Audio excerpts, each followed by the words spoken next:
selanjutnya ketika sudah melakukan sharing data, berhubungan dengan share data, selanjutnya adalah analisis terhadap data.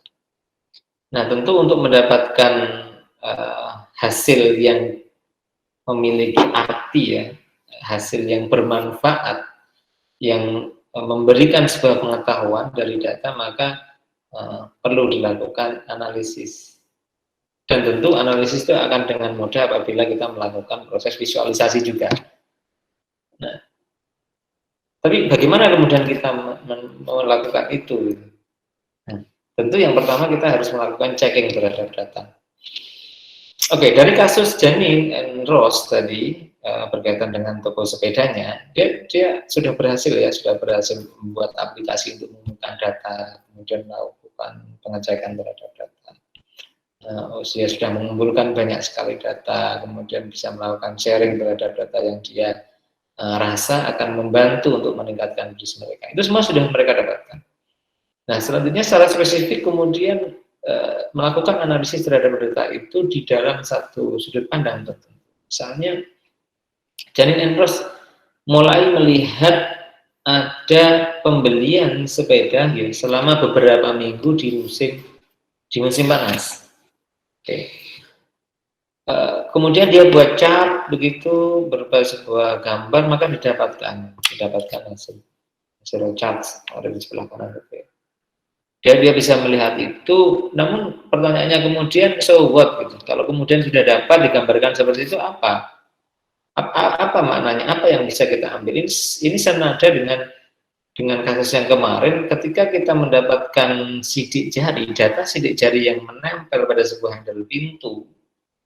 So what gitu, apa yang kemudian kita dapatkan dari sana? Ya kita hanya dapat mendapatkan data itu.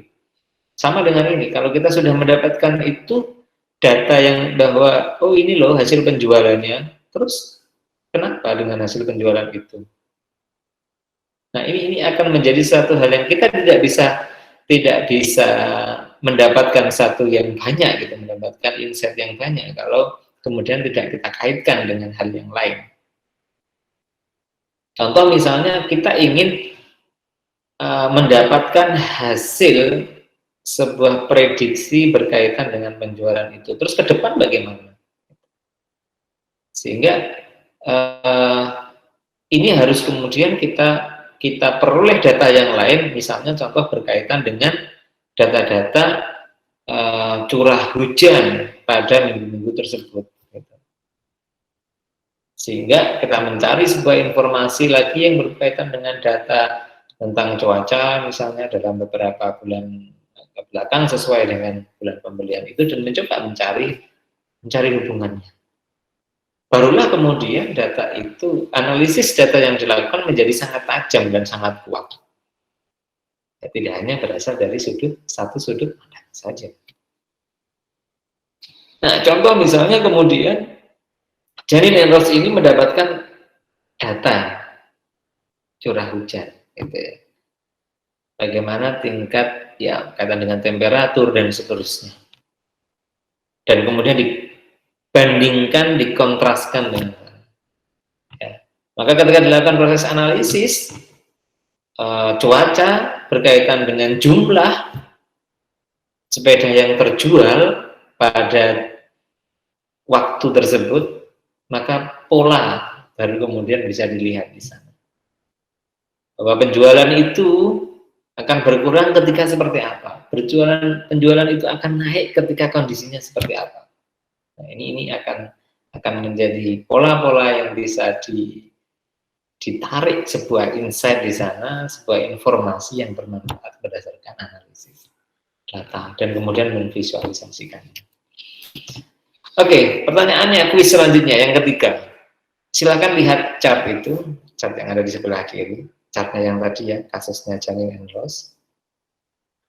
Kira-kira data itu mensuggest apa? Ya. Coba kamu pilih dari 5 opsi itu, kira-kira mana yang memberikan apa ya, bisa dikatakan konklusi ya. Kira-kira chart itu berbicara apa sih? Mensuggest apa? Ada 5 pilihan di sana, jadi silakan perhatikan betul-betul grafiknya. Di situ adalah grafik yang sama dengan yang sebelumnya, berkaitan dengan jumlah sepeda yang terjual dan dikaitkan dengan kondisi cuaca, temperatur dari periode waktu penjualan. Oke. Sudah ya. Nah, saya lanjutkan. Apabila kemudian hasil analisis itu sudah kita dapatkan, kita sudah bisa menentukan variabel apa yang nanti akan berperan dalam proses analisis kita, gitu ya. Maka langkah selanjutnya adalah memvisualisasikannya. Ya, maka ketika kalian memvisualisasikan data, maka itu akan menjadikan informasi dalam bentuk sebuah gambar yang akan membantu, sangat-sangat membantu bagi seseorang yang membaca hasil analisis itu dan menemukan sebuah trends atau makna tertentu di dalam hasil visualisasi yang kita munculkan. Nah, bagaimana kemudian proses pemilihan terhadap visualisasi data itu tergantung dari informasi apa yang akan kita sampaikan. Contoh yang tadi menyatakan bahwa jumlah sepeda yang terjual digambarkan dalam bentuk bar chart, gitu ya. Nah, kemudian di-crosskan bahwa berkaitan dengan kondisi cuaca atau kondisi dari temperatur yang ada di sana itu disampaikan dalam bentuk line chart dan seterusnya dan seterusnya. Jadi proses pemilihan itu tentu didasarkan atas keinginan kita untuk menyampaikan informasi itu seperti apa. Ya. Nah, tentu ada beberapa macam pendekatan atau metode yang bisa dilakukan, mulai dari grafik-grafik simpel seperti tadi atau berupa sebuah grafik yang kompleks yang memiliki banyak makna atau informasi yang ada di sana, atau berupa sebuah ilustrasi yang interaktif. Apapun itu, yang jelas visualisasi akan sangat membantu pembaca, membantu orang yang kita berikan informasi itu menjadi lebih jelas. Nah, tentu kalian juga harus open mind ya, dalam artian membuka segala bentuk kemungkinan visualisasi apa yang bisa dilakukan. Tidak hanya secara simple. Seharusnya bisa kita lakukan simple tapi kita berikan kompleks. Seharusnya dijelaskan secara kompleks tapi kita berikan ke simple. Nah, ini hal yang harus kita hindari. Meskipun ini nanti sebetulnya masalah visualisasi data ada mata kuliah sendiri ya, yang mengandung ini berkaitan dengan string data science. Namun dalam hal ini saya coba informasikan saja bahwa visualisasi ini kemudian menjadi penting agar apa yang kita sajikan dari hasil analisis yang kita olah itu bisa nyampe ke pembaca atau yang ingin mengetahui hasil analisis data kita. Nah, ada beberapa hal yang perlu kita perhatikan kemudian dalam visualisasi data, dalam best practice-nya ya. Yang pertama adalah kita harus ngecek betul-betul terhadap kesalahan dari data yang mungkin muncul atau ada. Contoh misalnya typo gitu ya, atau kesalahan dalam input datanya. Itu kita juga harus lakukan sehingga ketika nanti tervisualisasikan menjadi lebih jelas. Selanjutnya adalah menghapus beberapa data yang kemudian akan mengganggu hasil daripada ini kaitannya dengan data pencilan ya, atau data outlier yang nanti akan mengganggu terhadap data kita. Tapi kita harus hati-hati dengan proses penghilangan data ini. Jangan sampai kemudian proses penghilangan data ini itu ditujukan untuk mengarah ke hasil yang diinginkan. Nah, ini yang nggak boleh.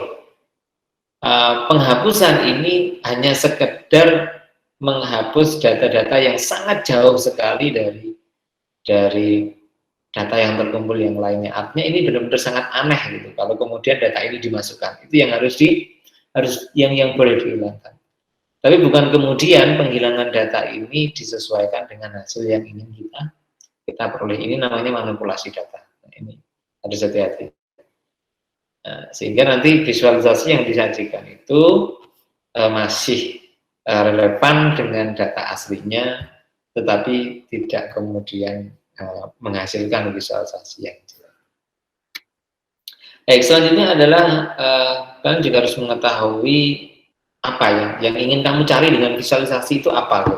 Mungkin bisa dimulai dengan melakukan hipotesis. Contoh misalnya, adakah pengaruh antara jumlah penjualan dengan temperatur? Misalnya itu yang kemudian di dalam hipotesis disebutkan ada pengaruhnya antara penjualan dengan cuaca misalnya. Itu hipotesisnya. Nah, ketika ingin mencari itu, maka apa ya yang harus kita visualisasikan? Ya, otomatis kita memvisualisasikan jumlah data yang terjual dengan temperatur. Nah, dengan hipotesis akan memudahkan kita untuk memvisualisasikan apa yang akan kita analisis. Nah, selanjutnya kalian bisa bermulai dari hal-hal yang simpel saja. Ya, simpel-simpel dengan cara statistik sederhana, misalnya mencari rata-rata, kemudian median, modus, dan seterusnya. Ini maksimum. Kalau kemudian dibutuhkan hubungan, misalnya correlation analysis dan seterusnya, baru kemudian mengarah ke sana. Jadi mulai dari yang sederhana sampai kemudian hal-hal yang lebih kompleks berkaitan dengan statistik untuk melakukan visualisasi data tentunya. Nah, yang terakhir adalah merekam hasil analisis itu yang kemudian kita jadikan sebagai pijakan untuk ke depannya. Nah, itu adalah langkah-langkah atau tips yang bisa digunakan untuk menganalisis data dan kemudian melakukan visualisasi terhadap data itu. Nah, hal yang perlu diingat lagi adalah berkaitan dengan ukuran data. Kemarin sudah sempat kita bahas berkaitan dengan big data ya. Jadi seberapa besar data itu dan seterusnya. Nah, hal yang perlu diingat dalam hal ini berkaitan dengan analisis data adalah ukuran dari data itu. Apakah kemudian data itu sudah sesuai dengan jumlah data maksud saya? Apakah sudah sesuai dengan analisis yang akan kita lakukan? Mungkin di beberapa kasus, sampel yang kecil itu bisa sudah cukup digunakan untuk menjawab hipotesis yang kita munculkan. Tapi di kasus yang lain belum tentu. Dia membutuhkan data yang sangat banyak, yang dalam periode kurun waktu yang sangat lama juga untuk bisa kemudian melakukan analisis di dalamnya. Tentu ini berkaitan dengan kualitas data juga. Oke, sebagai contoh coba bayangkan ketika kamu kemudian mau mengukur proses pertumbuhan ya, berkaitan dengan tinggi seorang anak gitu, proses pertumbuhan seorang anak. Nah, tentu dengan data yang sangat sedikit, kita tidak bisa menggunakan data itu untuk menganalisis yang kemudian memprediksi bagaimana anak yang lain itu akan tumbuh gitu, dengan proses ketinggian tertentu. Nah,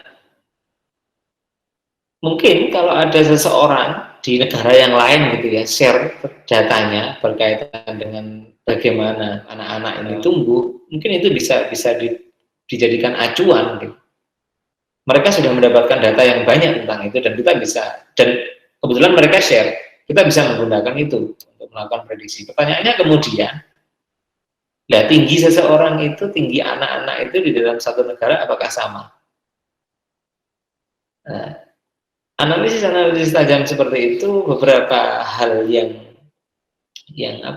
menjadikan analisis data itu bermakna sesuatu itu perlu kita perhatikan. Jangan sampai kemudian kita salah gitu, salah arah.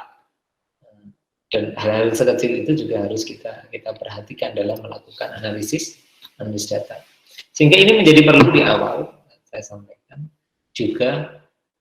Nantinya ke depan, di beberapa pertemuan-pertemuan selanjutnya setelah kita kemudian masuk ke dalam sains data, analisis mendalam seperti ini perlu menjadi modal bagi kalian dalam melangkah melakukan analisis. Sehingga analisis yang akan kalian lakukan itu benar-benar memiliki makna dan sangat tajam di dalamnya. Sehingga seorang itu akan ketika kita membaca analisis kita ya, seorang itu akan kemudian langsung begini, oh ternyata ya, oh ternyata memang seperti ini. Wah ini sesuatu hal yang baru bagi saya. Oh akhirnya saya menjadi tahu seperti ini. Nah hal-hal seperti itu yang saya harapkan dari analisis, hasil analisis yang kalian lakukan. Tidak kemudian, nah ya kalau analisis seperti ini ya pasti semua orang tahu, pasti saya sudah tahu dari awal. Gitu. Ada banyak sekali hasil analisis yang memang menampilkan seperti itu. Contoh misalnya hasil analisis itu sudah bisa diprediksi dari awal. Ketika misalnya data ini mencari ini, ya jelas aja pasti ada hubungannya karena gini karena gitu. Ada yang memang hasil analisisnya sudah menunjukkan benar-benar ini bukan sebuah pengetahuan yang baru. Nah inilah yang kemudian menjadi catatan. Kalau memang kalian saja merasa seperti itu, tolong hindari.